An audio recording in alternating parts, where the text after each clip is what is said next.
اگر آپ کو بھی ہارر کہانیاں پسند ہیں تو ہمارے چینل کو ضرور سبسکرائب کریں۔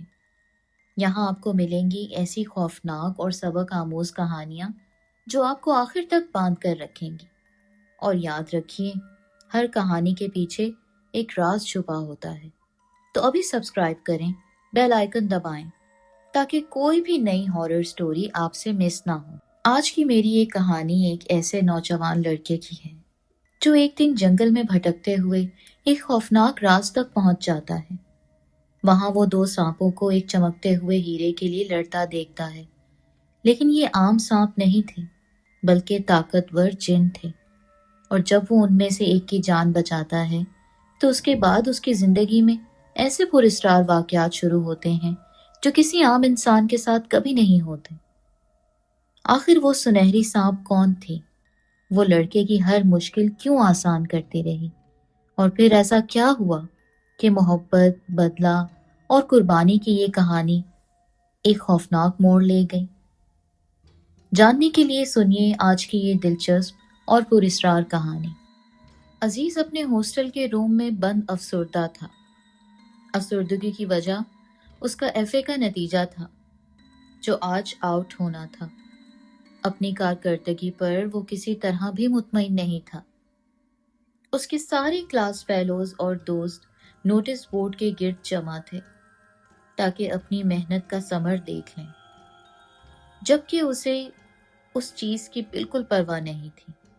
پرواہ تھی تو صرف انہیں جنہوں نے کچھ لکھا۔ اب خالی پیپر دیکھ کر صفائی کے نمبر تھوڑی دیے جا سکتے ہیں۔ گھر سے یہاں آنے کا مقصد محض تحصیل علم تھا، مگر بری محفلوں، آوارہ دوستوں کی قربت نے اسے اپنے مقصد سے بہت دور کر دیا تھا، جس کا خمیازہ بھگتنے کے لیے وہ خود کو تیار کر رہا تھا۔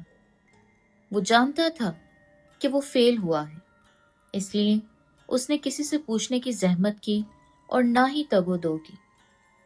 اس نے خود کو کمرے میں بند کر لیا تاکہ دوستوں کے سامنے شرمندگی سے بچ سکے۔ یہ ترکیب بھی عارضی تھی، کیونکہ کبھی نہ کبھی تو ان سے سامنا لازمی تھا، مگر یہ آج کے لیے کارآمد تھا۔ دروازے پر ہوئی دستک نے اسے ان مستقبل کے خیالات کے بھنور سے کھینچ کر حال میں لا چھوڑا۔ وہ ایک دم جیسے ہوش میں آیا۔ اسے یہ جاننے میں ذرا دیر نہ لگی کہ یہ سب کالج یونین ہے جو حد تک جوئی کے در پہ ہیں۔ اس نے خود کو دروازے کے پاس جانے سے روکا، مگر ایک آواز نے اس کے رکے قدموں میں حرکت ڈال دی اور اس نے آگے بڑھ کر جھٹ سے دروازہ کھول دیا۔ یہ آواز اس کے پرنسپل طلحہ صاحب کی تھی، جو کہ شفیق باپ کی حیثیت رکھتے تھے۔ سامنے سارے پروفیسر، طالب علم اور پرنسپل ہاتھوں میں پھولوں کے ہار لیے کھڑے تھے، جنہیں دیکھ کر وہ جھیپ سا گیا۔ سب نے مبارکاں مبارکاں کہتے ہوئے وہ ہار اس کے گلے میں ڈال دی۔ ارے برخوردار، تم نے تو کمال ہی کر دیا۔ یہ آواز پروفیسر ریحان کی تھی، جن کے ذمہ ریاضی کا لیکچر تھا۔ کیا ہوا سر؟ ایسی بھی کیا بات ہو گئی جو آپ حیرت زدہ ہیں؟ عزیز بے خوفی سے بولا۔ ارے جناب، آپ تو چھپے رستم نکلے، سب کو مات دے دی۔ وہ اپنی بے بسی پر رو پڑا۔ کیا کوئی کسی کا اتنا مذاق اڑاتا ہے؟ تمام اساتذہ اس کی کیفیت پر حیران رہ گئے۔ ہم تمہیں خوشخبری سنانے آئے ہیں اور جناب رو رہے ہیں۔ یہ پرنسپل صاحب تھے۔ جناب، یہ آنسو بھی خوشی کے ہیں۔ اس کے کلاس فیلو آذر نے بات بڑھائی۔ پلیز بس کریں، مجھے اور شرمندہ مت کریں۔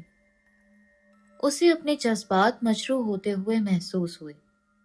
ارے بیٹا، تم نے کالج میں ٹاپ کیا ہے، یہ تو خوشی کی بات ہے۔ کیا؟ عزیز کو جیسے اپنی سماعتوں پر شک ہوا۔ یہ کیا مذاق ہے؟ جب میں نے کچھ لکھا ہی نہیں تو پاس ہونے کا سوال ہی پیدا نہیں ہوتا، اور آپ ہیں کہ کالج میں ٹاپ کرنے کی بات کر رہے ہیں۔ ہم پر یقین نہیں تو یہ رزلٹ کارڈ دیکھ لو، کہتے ہوئے پرنسپل طلحہ نے اس کا نتیجہ سامنے کر دیا۔ حقیقت واقعی اس کے مطابق تھی۔ اس نے سچ میں امتیازی نمبر حاصل کیے تھے۔ مگر یہ سب کیسے ہو گیا؟ دماغ یہ سوچ کر مفلوج ہو گیا تھا، مگر منزل تک نہ پہنچ سکا۔